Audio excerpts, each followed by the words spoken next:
Bismillahirrahmanirrahim. Assalamualaikum warahmatullahi wabarakatuh. Selamat pagi kawan-kawan petani semuanya. Pada video ini kita akan menjelaskan mengenai beberapa unsur hara yang dibutuhkan oleh tanaman dalam pertumbuhannya, baik dari fase pertumbuhan maupun fase pembuahan, ya. Jadi tumbuhan atau tanaman itu secara umum memiliki dua fase pertumbuhan, yaitu fase vegetatif atau pertumbuhan dan fase generatif atau masa pembuahan atau pengumbian. Kalau tanaman yang kita tanam adalah tanaman umbi-umbian seperti bawang merah, bawang putih, kentang, dan lain sebagainya. Oke. Baik, pada video ini yang akan kita sampaikan adalah unsur-unsur makro, yang mana unsur makro ini ada dua jenis, yaitu makro primer dan unsur makro sekunder. Apa itu unsur makro primer? Unsur makro adalah unsur yang dibutuhkan oleh tanaman dalam jumlah yang besar, ya. Itu namanya unsur makro. Dan primer artinya adalah utama. Jadi unsur utama yang dibutuhkan oleh tanaman dalam jumlah besar. Di sini ada tiga. Yang pertama adalah nitrogen, kemudian yang kedua adalah fosfor atau fosfat, kemudian yang ketiga adalah kalium. Dan biasanya pada pupuk-pupuk yang beredar di Indonesia kita biasa menyebut dengan pupuk NPK, yaitu nitrogen, fosfor, dan kalium. Sebelum kita lanjutkan, mari kita simak pesan-pesan berikut ini. Bagi kawan-kawan yang belum subscribe channel Ilmu Pertanian ini, mohon klik tulisan subscribe di bawah video ini yang berwarna merah sebagai bentuk dukungan kepada kami agar kami tetap semangat membuat video-video baru tentang ilmu pertanian. Kemudian setelah di-subscribe, nanti akan muncul tulisan seperti ini. Telah di-subscribe, dan di sampingnya ada gambar lonceng. Kemudian pilih gambar loncengnya, nanti akan muncul 3 pilihan. Setelah itu, pilih yang paling atas agar ketika kami membuat video-video baru, kawan-kawan petani tidak ketinggalan informasinya. Oke, dan semua ini gratis. Unsur yang pertama adalah N atau nitrogen. Nitrogen adalah unsur hara makro primer, ya. Jadi unsur utama atau unsur hara utama yang dibutuhkan tanaman dalam jumlah banyak. Artinya dia mutlak atau pasti dibutuhkan oleh tanaman dalam masa pertumbuhannya.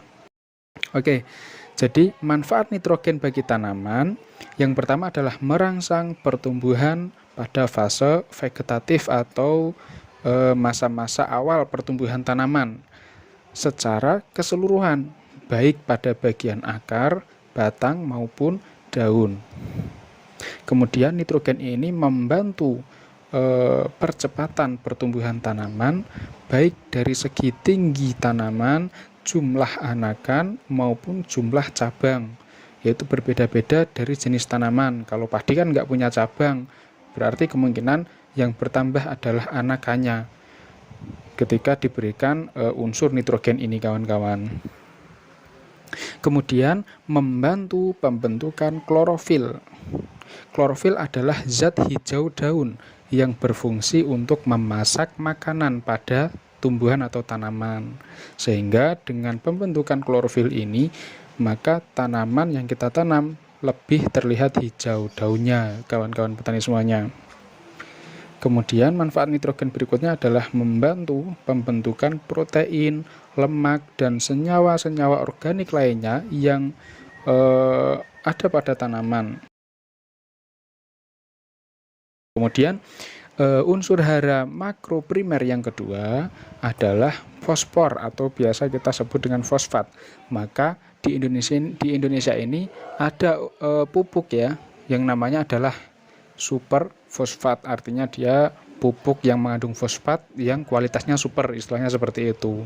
Maka ada pupuk SP, berapa, Sp36 berarti kandungannya 36% kan gitu ya. Kurang lebih seperti itu. Nah, fosfor atau fosfat ini juga makroprimer, artinya unsur hara utama yang dibutuhkan tanaman dalam jumlah yang banyak juga, sama seperti nitrogen. Kemudian manfaatnya fosfor ini bagi tanaman, beberapa diantaranya adalah merangsang pertumbuhan akar, kemudian tunas tanaman, terutama tanaman muda ya, pada fase-fase vegetatif. Nah, kemudian manfaat fosfor yang berikutnya adalah membantu proses pernapasan pada tanaman. Selain itu, fosfor ini juga mampu membantu proses asimilasi atau fotosintesis pada tanaman. Nah, jadi tadi nitrogen kan membantu pembentukan klorofil atau zat hijau daun atau zat yang berfungsi memasak makanan. Nah, kalau fosfor ini dia mampu membantu proses pemasakannya itu gitu loh.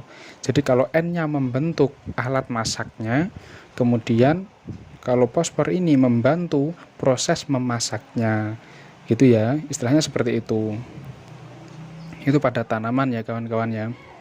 Kemudian manfaat fosfor berikutnya adalah membantu percepatan proses pembungaan dan pematangan biji serta buah, gitu ya kawan-kawan ya. Sehingga kalau fosfor ini kita berikan pada fase vegetatif atau masa pertumbuhan tanaman, maka dia akan mempercepat ataupun membantu proses pertumbuhan tanaman baik dari akar maupun pertumbuhan tunas-tunas baru pada tanaman. Tapi kalau kita berikan pada fase-fase pembungaan atau pembuahan atau fase pengisian umbi, maka fosfor ini akan membantu proses pembungaan dan pematangan biji maupun buah ataupun umbi yang dihasilkan oleh tanaman. Begitu kawan-kawan petani semuanya. Kemudian unsur hara makroprimer yang ketiga yaitu kalium. Nah, kalium ini juga dibutuhkan dalam jumlah besar, maka di sini kita sebut sebagai unsur hara makroprimer, sama seperti nitrogen dan fosfor. Tapi manfaatnya kalium ini bagi tanaman adalah membantu proses pembentukan karbohidrat dan protein pada tanaman. Kemudian memperkuat bagian tanaman seperti daun, bunga, dan buah agar tidak mudah rontok. Ya, jadi kalium ini bisa diberikan pada masa awal, kawan-kawan.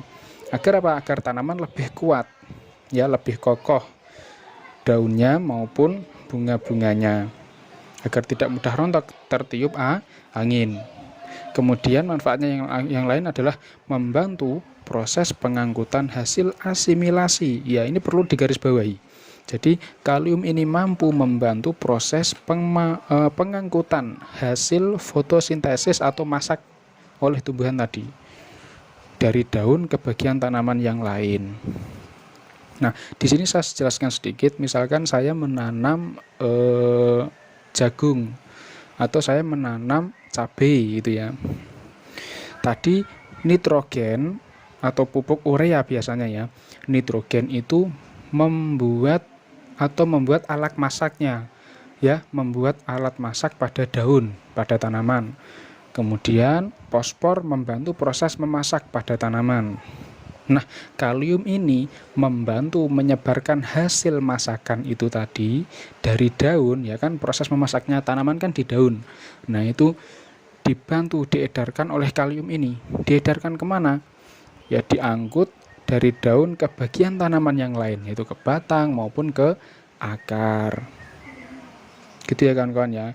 Nah, karena dia kalium mengangkut hasil-hasil asimilasi atau fotosintesis dari tanaman, maka kalium ini berpotensi membesarkan buah atau umbi pada tanaman, gitu ya. Jadi proses memasaknya oleh tanaman itu ada di daun, dibantu oleh sinar matahari. Nama prosesnya adalah fotosintesis. Kemudian diangkut, proses masaknya dibantu oleh kandungan unsur hara fosfor.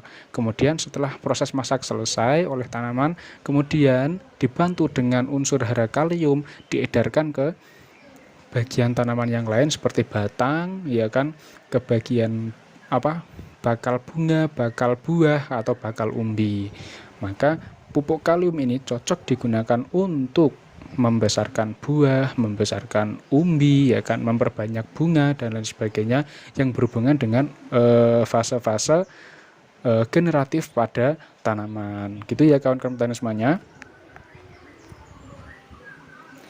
Oke, nah itulah 3 unsur utama atau unsur makro primer yang dibutuhkan tanaman dalam jumlah banyak. Gitu ya. Kemudian unsur berikutnya adalah unsur sulfur atau belerang. Ini adalah termasuk unsur makro sekunder, yang mana dia juga dibutuhkan dalam jumlah banyak, tetapi sebagai pembantu dari unsur-unsur makro primer yang tadi kita sebutkan, yaitu NPK ya. Manfaatnya unsur sulfur adalah menghasilkan protein, asam amino, kemudian vitamin, minyak, serta enzim pada tanaman. Artinya unsur sulfur ini berfungsi untuk menyehatkan daun ataupun batang tanaman ataupun keseluruhan bagian tanaman gitu ya. Kemudian menghemat penggunaan nitrogen atau urea. Kenapa? Karena unsur sulfur ini juga mampu membantu pembentukan klorofil atau hijau daun. Jadi sama seperti pupuk N atau nitrogen tadi ya, unsur nitrogen. Kemudian meningkatkan ketahanan tanaman terhadap serangan jamur. Jadi sulfur ini kan belerang ya. Belerang ini juga terkenal cukup panas kawan-kawan, sehingga ketika tanaman mengandung belerang atau sulfur, nanti jamur yang akan menyerang atau penyakit yang akan menyerang itu juga akan merasakan kepanasan. Paling tidak seperti itulah ilustrasinya gitu ya. Sehingga sulfur ini juga berperan aktif membantu meningkatkan ketahanan tanaman terhadap serangan jamur. Kemudian unsur makro sekunder yang kedua adalah magnesium, yang juga dibutuhkan oleh tanaman dalam jumlah besar. Ya, akan tetapi fungsinya adalah membantu unsur-unsur makro primer yang kita sebutkan di awal tadi. Jadi manfaatnya magnesium apa?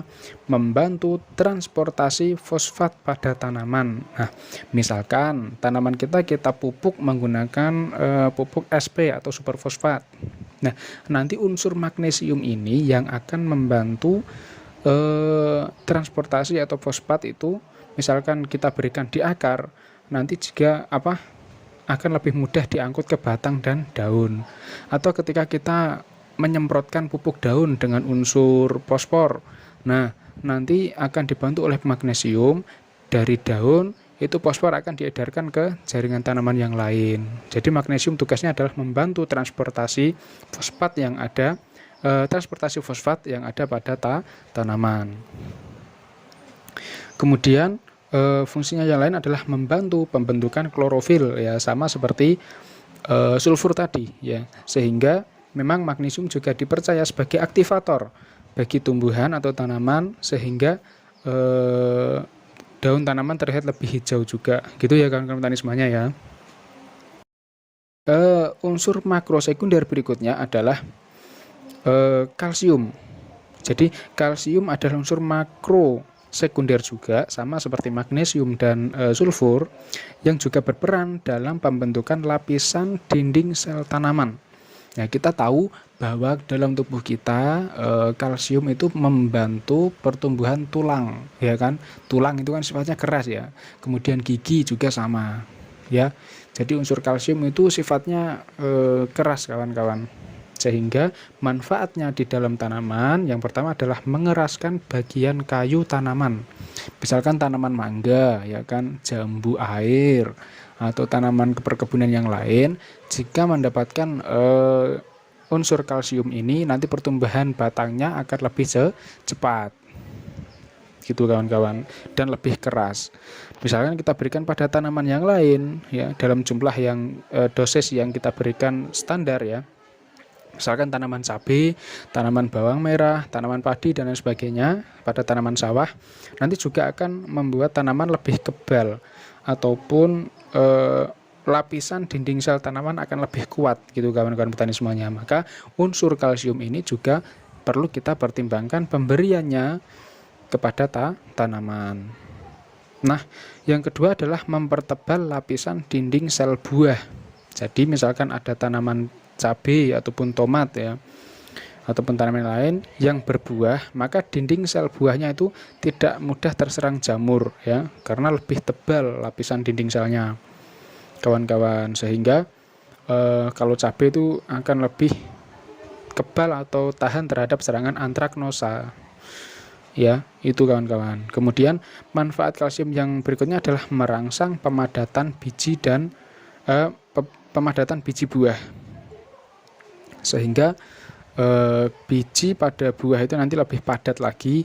Misalkan kita akan menjadikan buah itu ataupun tanaman kita menjadi bakal bibit berikutnya, jadi nanti bijinya lebih tebal, lebih padat gitu kawan-kawan petani semuanya, dan itu akan sangat bagus ya kan. Pupuk kalsium ini jika diberikan pada tanaman bakal pembibitan. Nah, itu ya. Kemudian di sini kita bisa melihat tabel kebutuhan unsur hara pada tanaman. Di sini ada penjelasannya. Ya, dilihat pada bagian atas ada 2 anak panah, yang satu mengarah ke kiri berwarna hijau, yang satu mengarah ke kanan berwarna merah.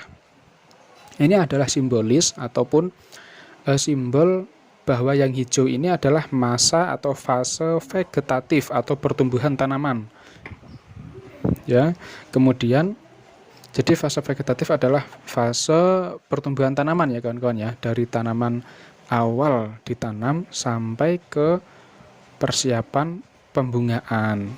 Kemudian fase yang panah merah ini menunjukkan fase tumbuhan, fase generatif atau masa pembuahan, yaitu mulai fase pembungaan, persiapan bakal biji sampai ke masa panen.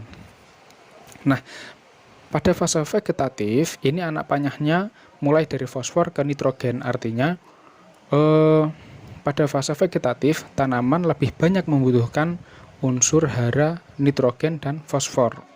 Jadi, seperti tadi, nitrogen membentuk hijau daun, kemudian fosfor membantu pengolahan makanan pada tanaman. Jadi, N dan P itu dibutuhkan ketika pada fase masa-masa awal tumbuh tanaman. Kemudian pada fase generatif, ini dari fosfor ke kalium, sehingga fosfor tadi kita ketahui bahwa dia mampu membantu merangsang ataupun mempercepat merangsang pembungaan dan pembuahan, itu fosfornya. Kemudian yang kalium adalah mengedarkan hasil fotosintesis, membantu hasil fotosintesis diedarkan ke tanaman yang lain, khususnya pada bagian bunga dan buah, sehingga kalium ini berfungsi untuk membesarkan buah, membesarkan umbi dan hasil panen yang lainnya. Gitu ya kawan-kawan ya. Jadi logikanya di situ.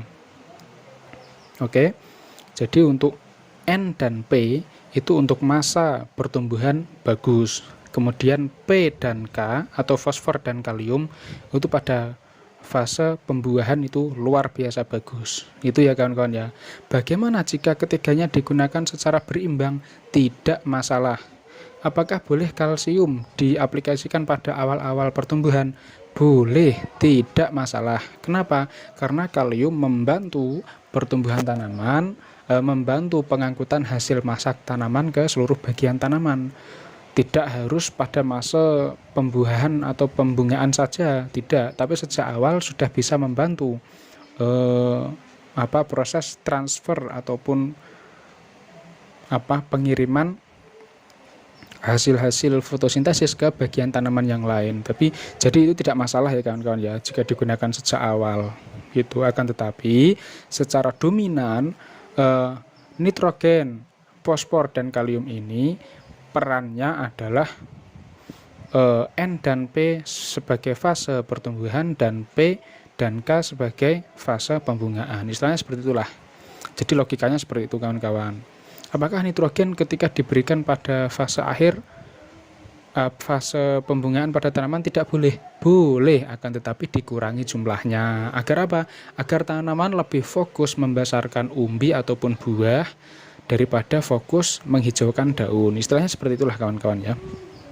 Nah, itu adalah penjelasan singkatnya. Kemudian yang unsur makrosekunder itu berperan aktif sejak masa awal pertumbuhan tanaman hingga masa akhir pertumbuhan tanaman. Masa akhir pembuahan ya istilahnya ya. Jadi kalsium, magnesium, sulfur kita singkat ya, kalsium sebagai Ca, magnesium sebagai Mg, dan S sebagai sulfur. Ini rumus kimia. Nah, itu berperan dalam semua fase pertumbuhan tanaman. Seperti misalkan dalam fase pertumbuhan, kalsium, magnesium, dan sulfur membantu nitrogen. Kemudian pada fase persiapan pembungaan, kalsium, magnesium, dan sulfur juga tetap perlu dibutuhkan agar daunnya tetap hijau sehingga buahnya bisa lebat gitu ya. Kemudian pada fase pembuahan, kalsium, magnesium, dan sulfur juga membantu unsur kalium agar apa? Agar buah yang dihasilkan tidak mudah rontok. Seperti sulfur atau tidak mudah terserang jamur gitu kan.